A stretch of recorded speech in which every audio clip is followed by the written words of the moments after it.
I've always been a person that does a lot of different creative things ever since I was a little kid, like probably too many.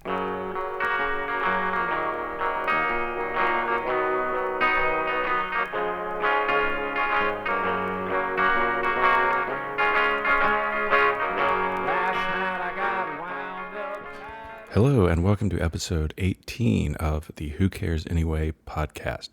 My guest is Christine Shields, and here I will read from her bio at christineshields.net. Christine Shields is an artist and musician from Northern California. She grew up in various locations, most of them rural, from the Central Coast to the Sierra foothills. A solitary life in nature, along with the influence of a vast range of Californians, including hippies, cowboys, bohemians, and punks, shaped her early life. At the age of 17, she moved to San Francisco, attended the Art Institute, and played in her first band as a drummer. Her creative life, built around necessity and imagination, has taken many forms, including painting, comics, music, and illustration. She currently resides in Sacramento, California. Christine Shields is on that list of people whom I neglected to interview, but certainly could have and perhaps should have for the book, but I wanted to include in this audio series as a compliment to the book, given that she connects with a lot of what's discussed toward the end of the book, but also to some things that were happening concurrently in New York City in the mid-90s, as we'll hear, and then also in San Francisco after the period in the book. So talking about things like the mission school that's centered around Adobe Books, that in turn connects back to Laura Allen, a previous guest on this podcast series, and to Christine Shields' painting. But those of you who, like me, are primarily music people, you'll know her drawings or illustrative work from various releases that you might have in your collection by Sun City Girls, Zip Code Rapists, Phil Franklin or Franklin's Mint, etc. And then she also contributed artwork to several issues of Banana Fish, including cover art. And boy, that is still just scratching the surface. We'll also hear about a solo album that she recorded with Tim Mooney, formerly of the Sleepers and American Music Club, in the late 2000s. And then also hear a tribute to one Ronnie Burns, whose name came up first really after I'd done my research for the book, but he passed away in, I believe, 2020 or 2021. And so there's a little connection back to Sacramento and or Stockton, that part of California, which again, not San Francisco, but part of the broader Northern California sort of a landscape at the time. So without any further ado, we'll go ahead and get into this interview with Christine Shields.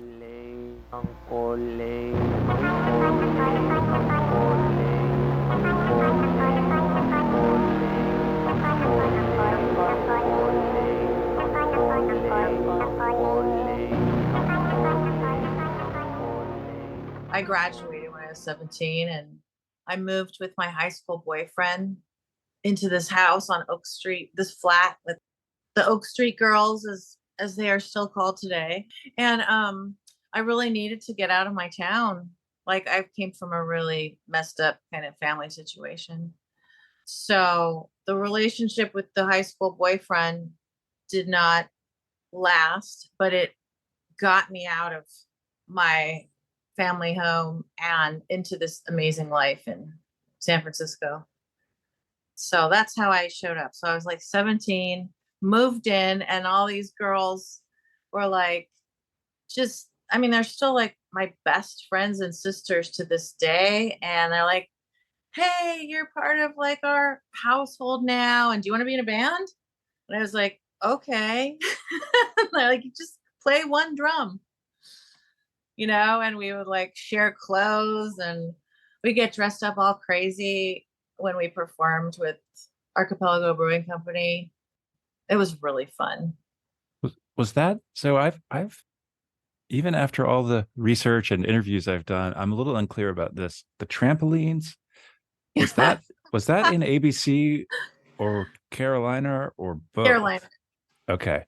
Carolina, but you see, the thing is that we were like a sister band to Carolina. We had many of the same members. Jessica Luther was in ABC and also in Carolina, and Brandon, and sometimes Grux's girlfriend Tanya at the time would come. Oh, I think she was a goddamn girl drummer, as okay. we were called. Uh, Maybe I could be getting that wrong, but I'm pretty sure I've seen a picture where she's playing, and we'd have like guest drummers, and I played with Carolina once. Um, and yeah, Grux lived right down the street. He's one of the first people I met when I moved there. Okay, because I was wondering about how those connections were made, but how did you find that house in the first place? So, Chris and Jana and Jessica and me and Darcy, boy Darcy, and then later there's boy Darcy and girl Darcy. Anyway, we'll get to Oh, that. okay. But we were all from the Nevada City area, had lived there, or were from there. And so they were friends with boy Darcy, and we just moved right in with them. And then he moved out and I stayed. And actually, like, Chris and I had also both lived in this tiny little area. It's called the San Juan Ridge, and Barbara Manning also is from there. But I didn't know her till I moved to San Francisco. Okay. So, and then to bring it back to the Art Institute, so like when I was interviewing people from the early era, like the late 70s, the early Mabuhay Gardens punk scene, there was a whole Mhm. lot of crossover between that and the Art Institute. And part of it was how close those things were, and how much Mhm. North Beach was really central at that time. But from the period when you were there, the only person I know off the top of my head who went there was Darcy, maybe Mhm. Harvey Stafford. I'm not sure. Yeah. Oh, Okay. he just texted me Okay. too. Yeah. Okay. But Yeah. what was there other than that? Was there much crossover between the Art Institute and this kind of music scene, or was No. And it okay? was weird. And I've actually talked about that before because I felt like I had a double life. I did move there to go to the Art Institute, and I took a semester off and then started in the fall. I mean, in the spring of 88. And I felt like I had this art school life and this music life. Because all we ever did, with the Oak Street Girls, we were either playing shows, getting ready to play shows, or going to shows. We went to music shows all the time, constantly, or parties. I mean, it was just like a nonstop party in the Lower Haight for those few years, and it was really fun and wild. It's pretty wild. But that the Lower Haight where you live, but then the venues, I'm thinking that was really the peak of the Chameleon era, or did No, that the come a little later? chameleon, so at that point, the same space that would become the chameleon was called the Chatterbox. Okay. And sometimes we'd go like all the way out to the Mission, and it was all like boarded up on Valencia Street. And I was like, whoa, where are we? This is a long ways away, like edge of town, which seems so funny now. But it was the Chatterbox, and it was like, this little down and dirty rock and roll punk rock club. And supposedly, I just found a book on it actually a while ago. I was like, oh my god, there's a book about the Chatterbox. Supposedly Johnny Thunders had hung out there and like written his name on the wall or something. So Okay. I didn't there's even all know that. this like weird lore around the Chatterbox. But and then it became the Chameleon, I guess, probably around the time I moved to Mission, which was 91. Okay. Yeah. So, but as far as the Art Institute and the music scene, I mean, it seemed weird to me that it was so separate and kind of a shame. But I remember I didn't even like the Art Institute at first. I thought everyone was super mean and I wanted to leave. I wanted to go to state where all my friends went. But then after a while, I started to make friends and I realized not everybody was mean. They were just damaged, like weirdos from whatever little town they were from, and they were shy. And so I made some friends, but somehow, like, I noticed a lot of people that were into art weren't that into music, or at least I thought they weren't into very good music. I know it's snobby, but I was snobby. And then the people in the music scene I was in just thought that Art Institute people were elitist and posers. That was the feeling I got. And I was like, well, I was very serious about being a painter. So I was like, well, I'm just going to keep going to school because I want to learn how to paint and do the other things I was doing. But that's where I met Darcy, aka Dame Darcy, and in animation class, and met Jana Davis there. And Harvey, I already knew because he had dated one of the goddamn girl drummers, our Oh, friend okay. Jerry Garrison. They had dated and they met in a really funny way. I'm like, does Harvey want me to tell this story? But anyway, he showed up at the Art Institute. Like he was just there one day. And I'm like, Harvey? What are you doing here? He came over from CCA, or CCAC as it was known then, Right. before they got rid of the craft part. And he later told me I was the only person that was nice to him there. At the Art Institute? Yeah. Okay. But Harvey's great. And yeah, so then, and he was living in the Mission, and then I kind of segued into that whole scene too, which was a little different. Yeah, so at some point in here, I'm not sure of the exact timeline by any means, but you started doing stuff for Banana Fish, but maybe that was later, No, or that was like around 90, I guess.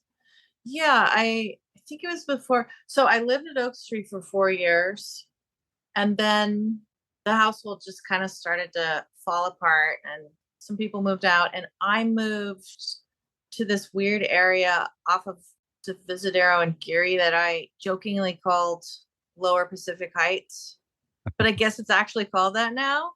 And it was this really nice Victorian flat across from the projects that people from the Art Institute had lived in, and their friends, for a long time. So I lived there, and Dame Darcy lived there, and my friend Eric Becht, who's also really tied into the music world. So I lived there for a while, and then I was like, I don't want to live here anymore. So I moved to the Mission, into a haunted okay. house.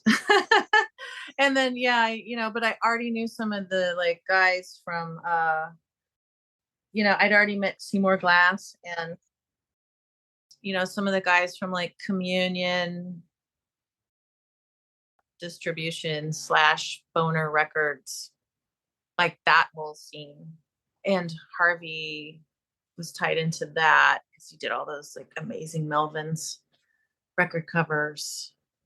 Oh, okay. I did not And even realize that. Okay.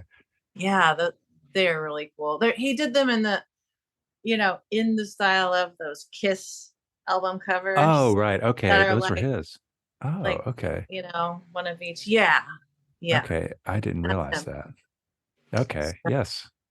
And yeah, there was also he lived with Chaz and this guy Bob McDonald on Mission Street in the Starlight warehouse.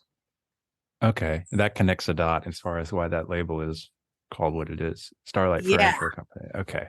Yeah, which I guess didn't I do a drawing of that I feel like I did for Banana Fish. But yeah, and I don't know if Harvey told you about his infamous birthday party there, but that was one of the craziest things that ever But happened that night. I've actually never, I reached out to interview him but he told me I should interview this other person instead because I was specifically reaching out about the pet hospital, which is a little earlier. Oh And yeah. so he put me in touch with someone else and sort of deferred. And so I've never actually talked to him other than just the message.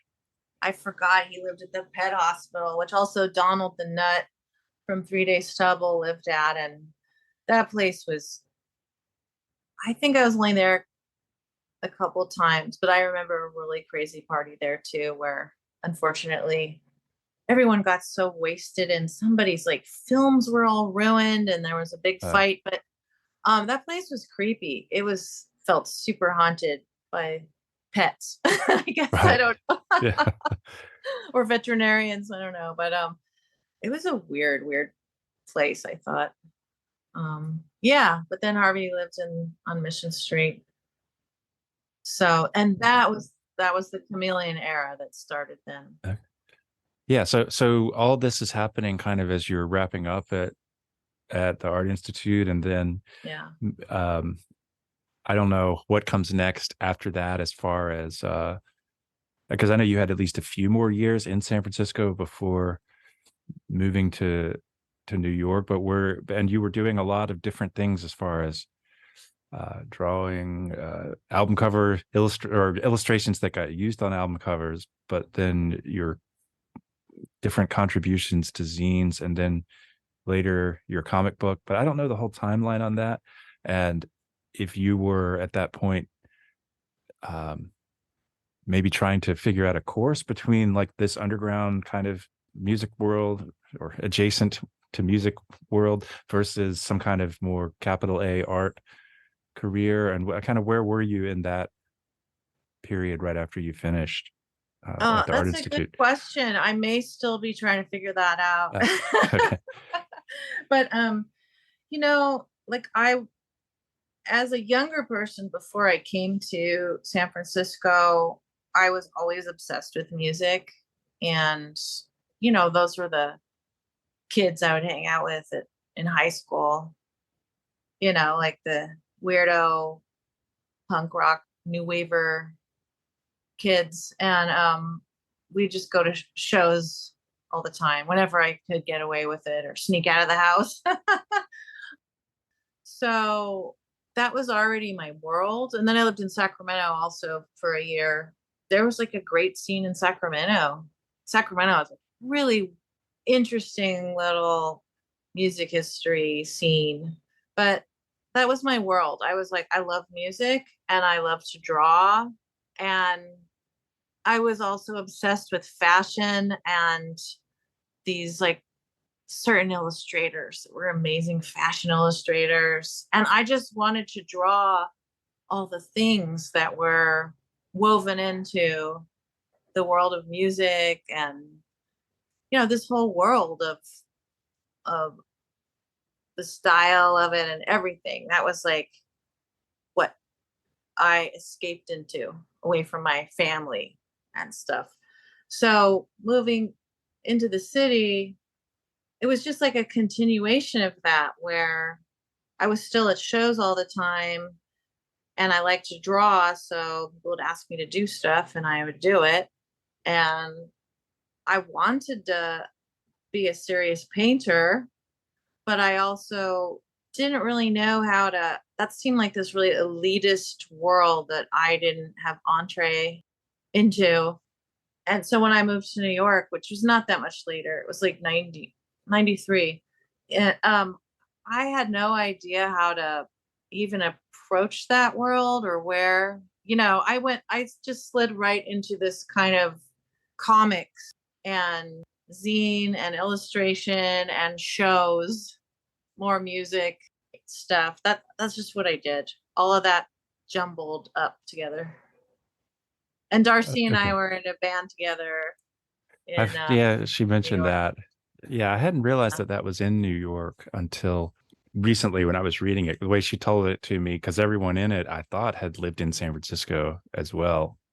I don't know about Ian Christie, if he Ian ever Christie lived. had not lived in San So, Francisco, okay. but he would come out and visit later after he met Harvey and other people. But he lived in Hoboken at the time. Oh, And okay. I met him through I moved to New York, and then I think Darcy lived in like Rhode Island or Providence or something, and then moved down to the city, and we all ended up in Brooklyn, and we had this band for a little while. But she and I had also, since we were both really into animation, I was obsessed with film, but I thought I can never raise the money to make a film. So comics were like a little, like a cheap way to make something like a film, like a story with pictures. And it was just really natural to segue into that and illustration. And she was doing her comics, and she played banjo. And then I learned to play banjo, and I tap danced. So we just started like doing this stuff together, and it continued for a while in New York.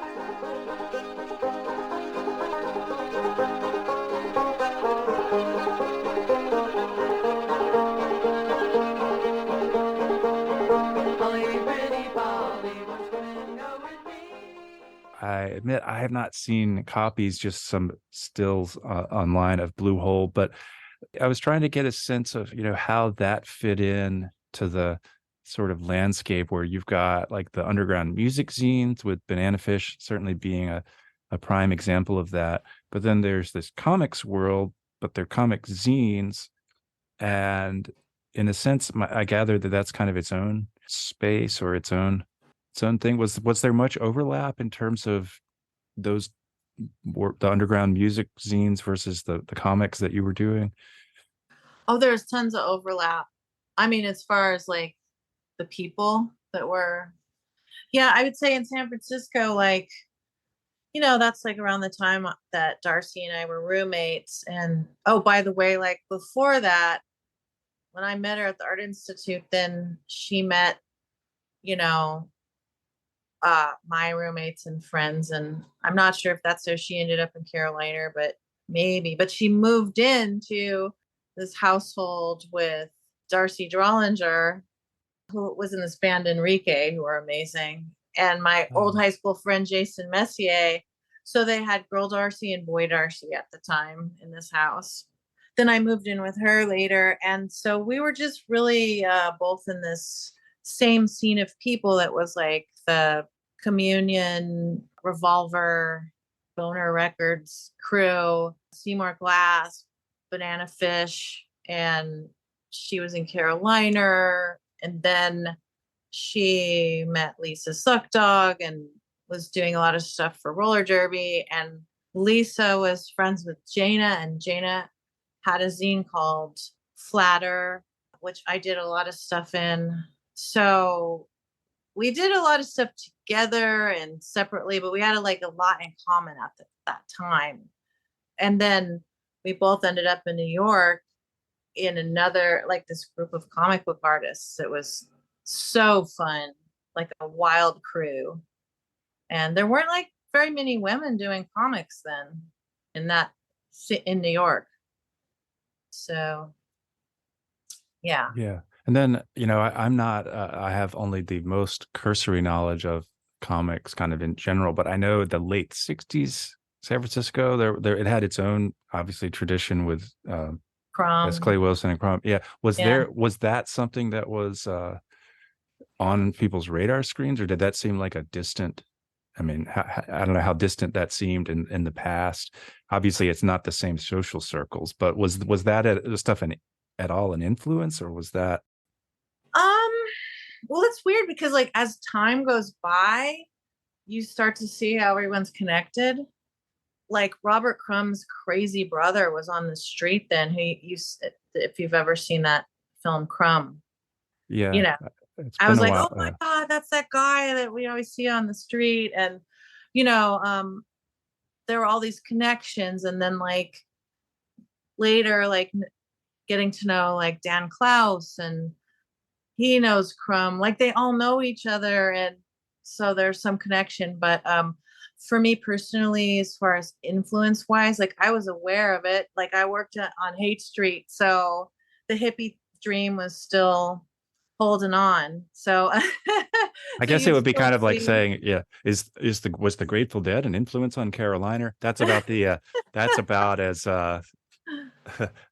as coarse of a question as I'm kind of, but it's kind of like I can only make these analogies, and I imagine that it was like that's a pretty different era, pretty different mindset, No, but and I mean, it is part of the family tree for sure. Because I mean, and Crumb himself wasn't really like into the hippie thing. He just was doing his thing, and he really aesthetically affected the counterculture. But anyway, um, his Keep on Truckin' and the Cheap Thrills album cover, like this stuff was just around all the time. Living in the Haight, and I grew up in a hippie town. But personally, for me, what got me into comics was Love and Rockets, the Hernandez brothers, okay, that the band is named after. okay. So I just became obsessed with that in the late 80s. And I think that planted a seed in my mind. Yeah. So that's more, but I'm sure they know Crumb. They all know each other. And then when I moved to New York and Darcy was in New York, she knew these comic book artists, and I knew, like all these people knew each other. And the music and comic scenes were separate, but they overlapped, and a lot of these people worked at Screw magazine, which was I a really trippy scene. It was like, Yeah, I think it yeah. was in the Banana Fish interview where you talked about writing for that publication as well as the San Francisco Bay Guardian, and your verdict was that Screw was easier to work with or work for. And Yeah, I mean, the guy who ran Screw was a controversial figure for sure, but they had the world's nicest art director, Kevin Hine. I think that's okay that I yeah, and he's just a wonderful person, and he just they had they had the money to stockpile covers. So I if somebody was desperate to make their rent or whatever, you could just call them up and say, "Can I do a cover?" Yeah, sure. It wasn't a lot of money, but and then I remember, I mean, they just had these crazy parties there. The people who worked there were either like rockers or like comic weirdos. Those are the people like worked in the offices there. So the parties would be like rocker people or like punk rockers. I don't know, whatever you want to call them. Rocker seems to fit better for that scene. And and like strippers and porn people and and like comic nerds and that spectrum of all like hanging out together. It was like boogie nights. When I saw boogie nights, I was like, Screw magazine was like the poor man's boogie nights. But they had I wandered into I went looking for the bathroom once, and the art director was actually horrified that I found the men's room. He's like, "Oh no, there's a nice ladies' bathroom," which was all pink and clean. But I was like, "What? No, the men's bathroom has R. Crumb graffiti." Speaking of R. Crumb, okay. because all these like really famous underground cartoonists had worked for them for a long time. So they had amazing graffiti in the bathroom. So this would have been mid '90s New York, or Yeah, exactly. then Yeah. eventually you went from there to LA. Is that right? Or was there a stop in between? I always came back to San Francisco. I've moved there back there so many times, but Yeah. yeah. Oh, and by the way, like a lot of these people worked for the New York Press and like the Village Voice, stuff like that. And they were just a great group of people who were would help you get jobs. They were really supportive of each other, unlike what I saw in like the art world. So I guess to me at the time, I felt like that's where the excitement was going to shows and like the Lower East Side and East Village and stuff, and all the kind of zine culture happening. It was really great. But yeah, I came back to San Francisco, tried to keep being an illustrator, but the work ethic that I had learned in New York didn't fly in California. Which is why I said like it's easier to work for, Screw than it was just a different scene. I lived there a couple of years again and then moved to LA for a couple of years. I think it was a different interview where you said something. I think it was one that I was reading online where you said that it got kind of, I don't know if dark was the word, but mid 90s. But I gather that that's kind of, there was a period in, let's say 95, 96, 97, where a lot of like bands are breaking up, people are moving away, and maybe early .com stirrings are happening and changing things. But I gather that was when you had that stint there of 2 years before moving to LA, or what was it about it that seemed unpleasant at that time? I actually, I think I was probably referring to why I moved to New York. I'm Oh, okay. guessing because that the scene got really dark.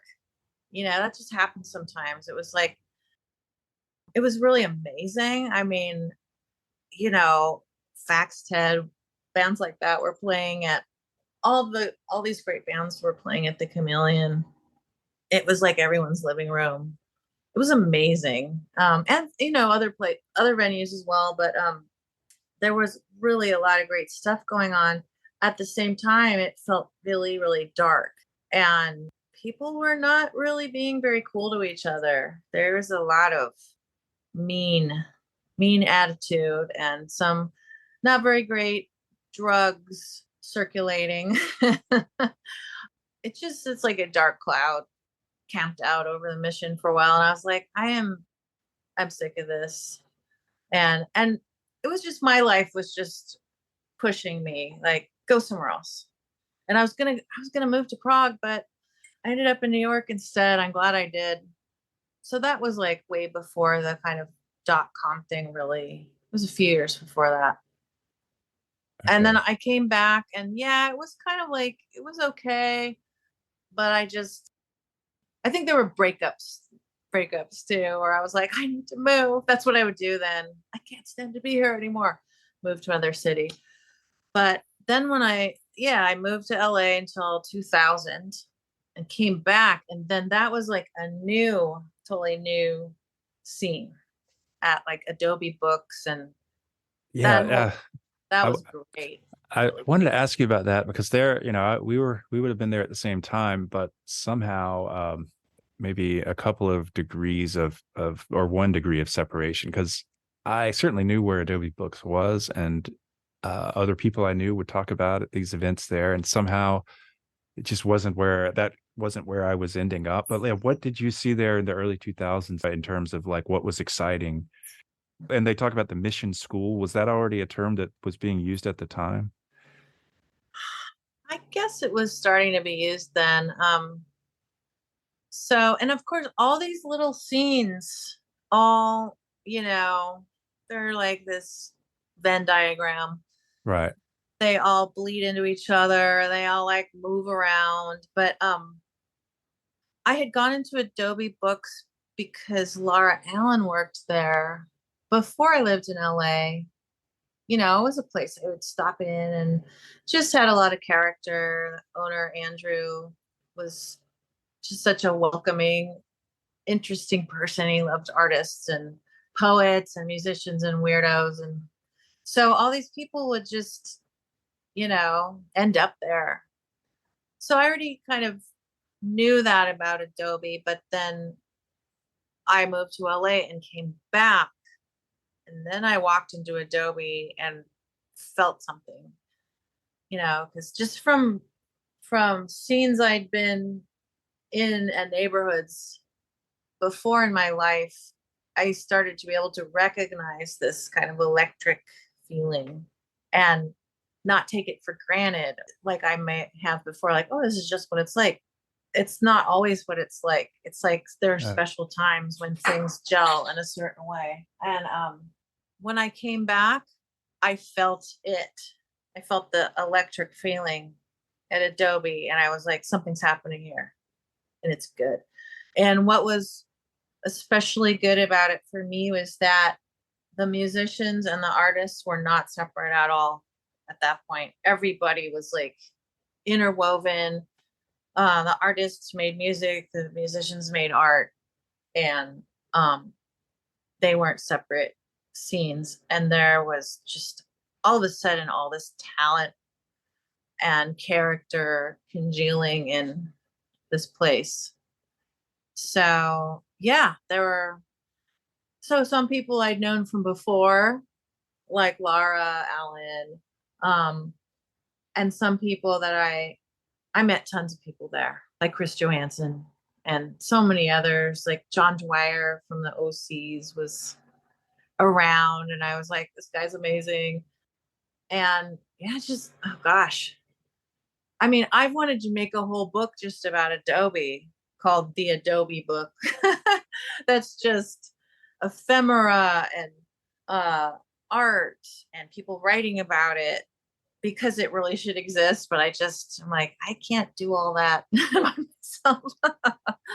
But I hope it does happen because it was just, and still continues. It's not the heyday anymore, but yeah, it's just been one of those hubs. The mission school started with people who I happened to be at the San Francisco Art Institute with, but I wasn't really connected to them at that time. I knew some of them, but like Alicia McCarthy and Margaret, no, not Margaret, she wasn't there. Barry McGee and Ruby. And anyway, there were people that were like going out and doing graffiti, and I was sort of aware of the graffiti art. And I, when I moved to New York, and then when I came back and met Chris Johansson, I realized, oh, he's friends with all those people. So while I was away, this whole kind of congealing of this art scene had happened. And those people were like the core of what was later called the mission school. But some people describe it as like a larger group of people, which it really should be. But yeah, it's been fun in a certain way, of course.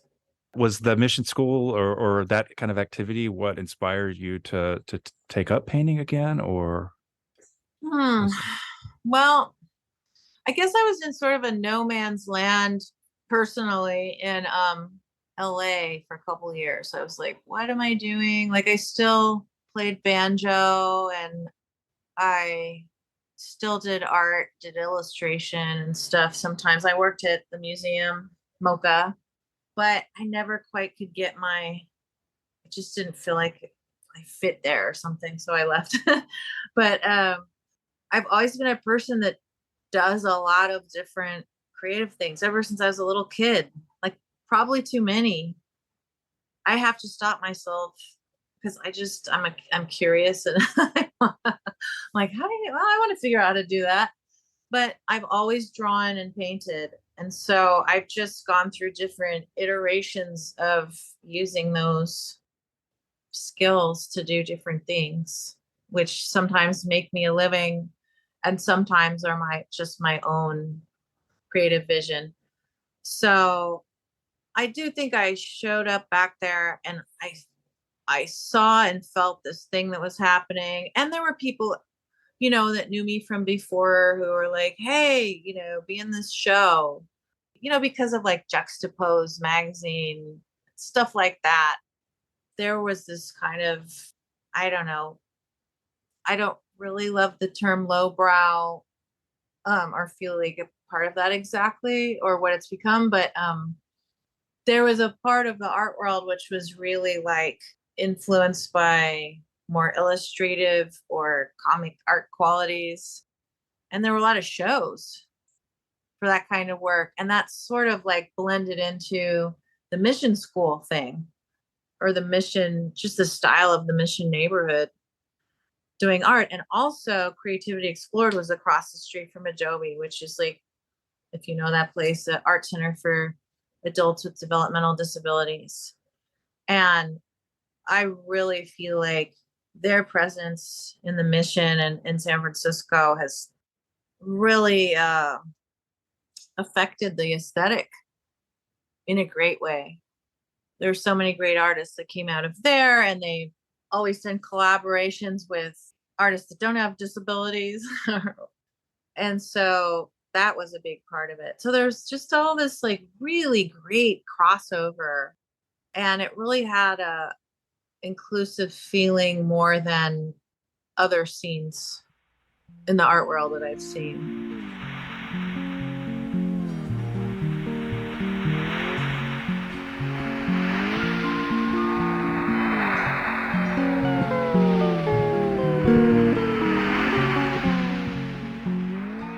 This might have been a place where we were in the same room at the same time, which would have been 2005-ish. I'm not sure, but James Good did a thing, this 8-channel audio thing at a house in Potrero Hill that had the pencil staircase. And I thought the house was called Pennsylvania, but the house has a different name.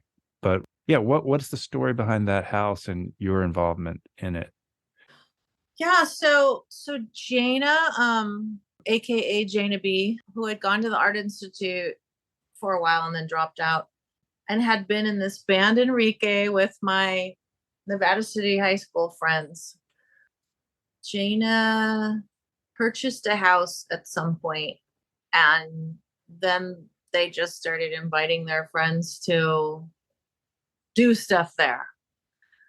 And I mean, sometimes we probably didn't know what we were doing, but I was one of the main people. And Jason Messier, who's such an amazing artist, did the pencil stairway, did a portrait of Jana as an old woman, as Granny, the character of Granny's Empire of Art, which is what that place is called.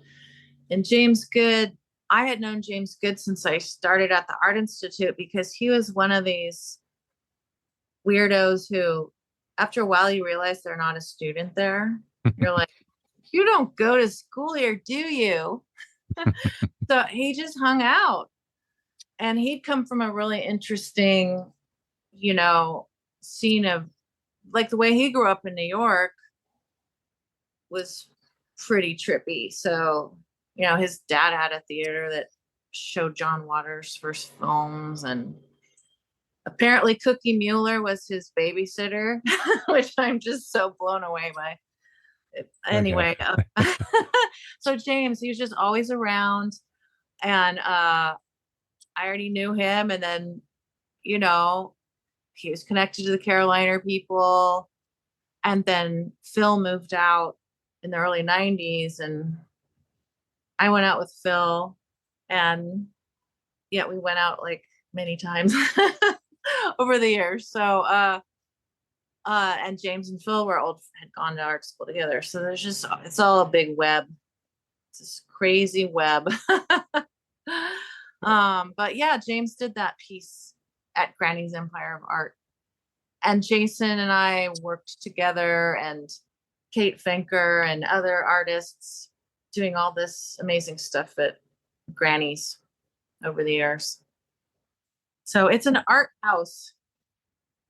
Okay. Yeah. It's I had never seen anything like that. That staircase in particular, but and I didn't necessarily even get to see the rest of the house because it was mostly dark. I mean, it wasn't like a tour of the house. It's just that's where the thing was. But then, and then coming back to the music thing, so your album came out in 2010 with someone who, kind of in terms of the book, it connects back to the very beginning of the book, with Tim Mooney being in the Sleepers and being then in Toiling Midgets, was part of the real early period that I got into.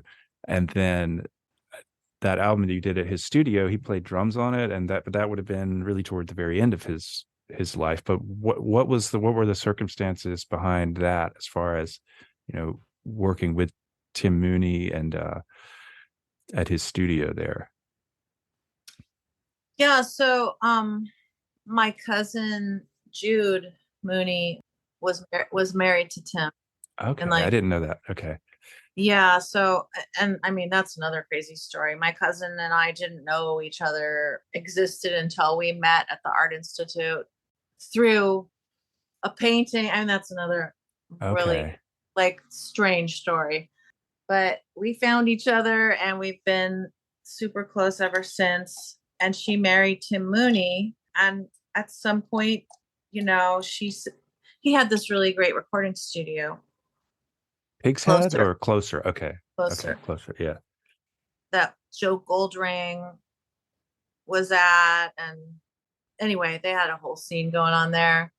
And Jude said to Tim that he should make an album with me. And I was like, oh my God. Because a lot of my life I played music with other people, but I never considered myself a musician, really. Just a music lover. And I was kind of shy about it. I had made some recordings that Seymour Glass put out with Banana Fish. And that was sort of like the first music of my own that was put out into the world. So it was something I always wanted to do. And it ended up happening. He played drums on it. Really, I really feel like that album it's Tim's album too. He put so much into it. I wrote all the music and I made a lot of the decisions, and I brought in a lot of people to play on it. Really great musician friends like Willie Winan and Sheila Bosco and Joe Goldring, and Tim, of course, played on it. Oh gosh, I hope I'm not leaving anyone out. And friends came in and sang on it, Jana B. And anyway, it was really a great experience. But sort of a tragic thing happened, which I won't get too deep into. But the guy who had become a like a partner in had started a record label and had really wanted to work with Tim, and he wanted me on his label, and that's how all this happened. And then he kind of went in a really bad direction, and so the music just got shelved, which was really heartbreaking for me. I was like, I can't believe this. That's like one of the best things I feel like I've ever done, and it's just never going to come out. But then Phil Franklin, when we were back together, said, "Why didn't you ask Chris Johansson to put it out?" And I was like, I can't do that. I'm terrible at asking for things. It's really hard for me. But he pushed me to do it, and I asked Chris, who had this great record label, Awesome Vistas. It did small batches that are all handmade, like silk screen. There's beautiful, beautiful records. And I asked him, and he's like, "Oh yeah, I want to do it." So that's how it ended up happening. It took a while, um, but that's Yeah. how that record came to be. Okay, I couldn't figure out it came out in 2010. Is Yeah, that okay? So then it was recorded. If it took a while, then it must have been recorded more like what, oh 07 or something. I don't know. Like I how? guess maybe, yeah, '07 or '08. Yeah, I think it took a couple years. Okay. Yeah, Okay. So then it wasn't as close to the end of Tim Mooney's life as I thought, but it was getting there. It was yeah. 2012. Yeah, and so and it seems like that was a one-off. I mean, at a certain point, I don't know when you moved from San Francisco, how long ago that was, to where I guess you're in Sacramento now.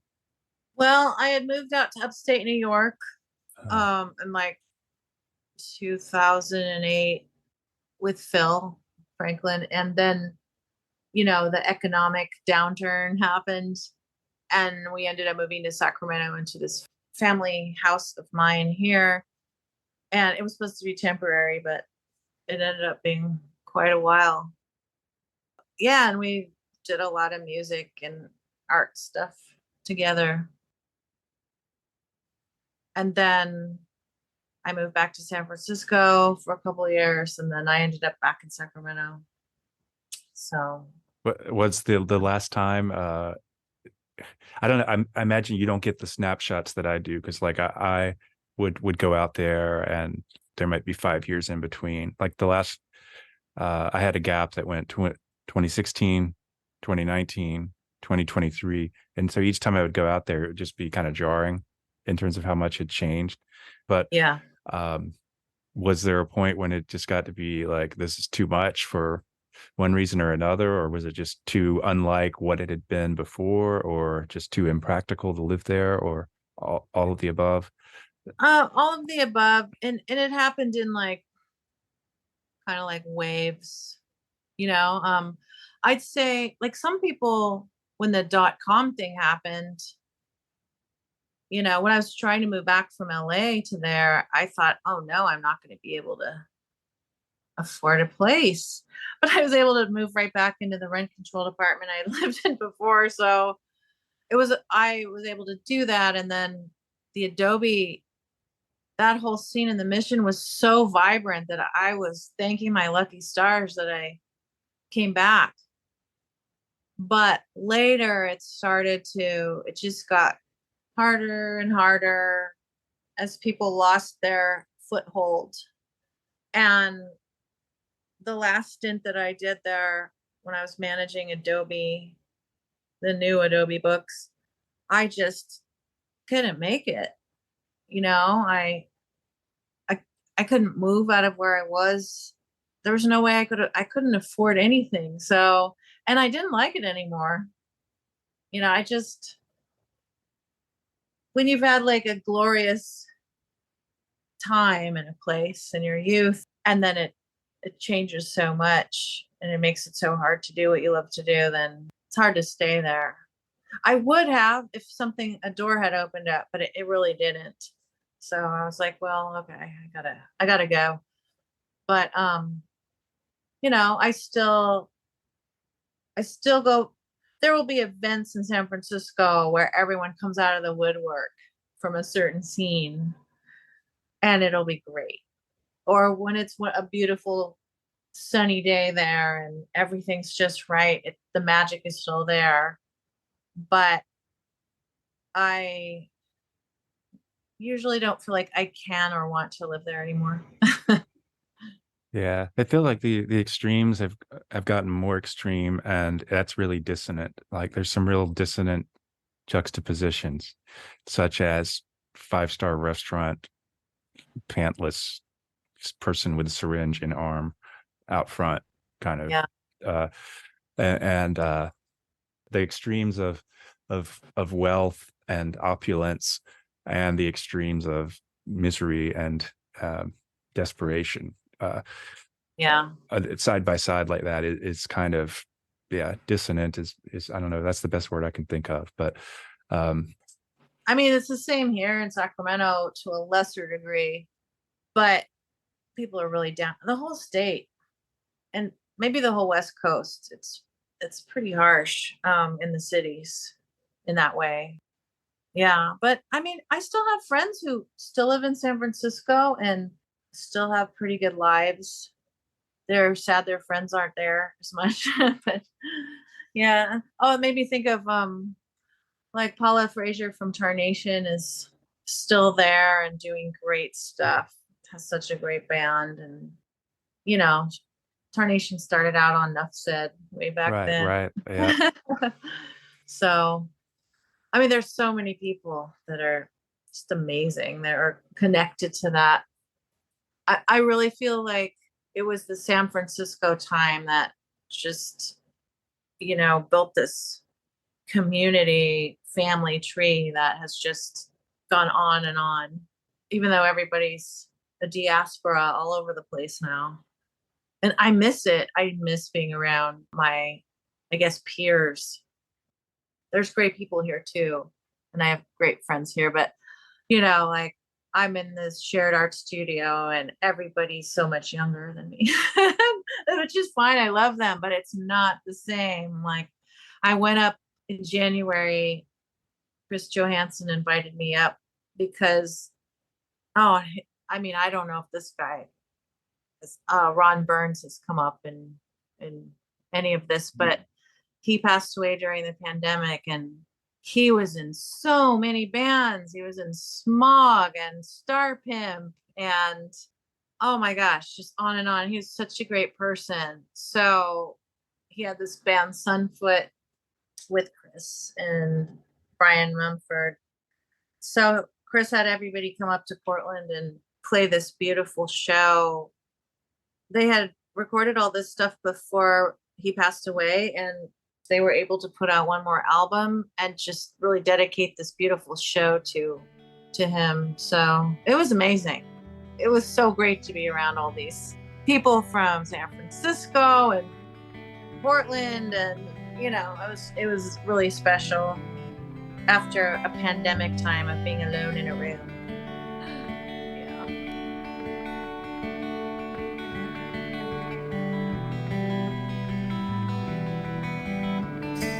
The sky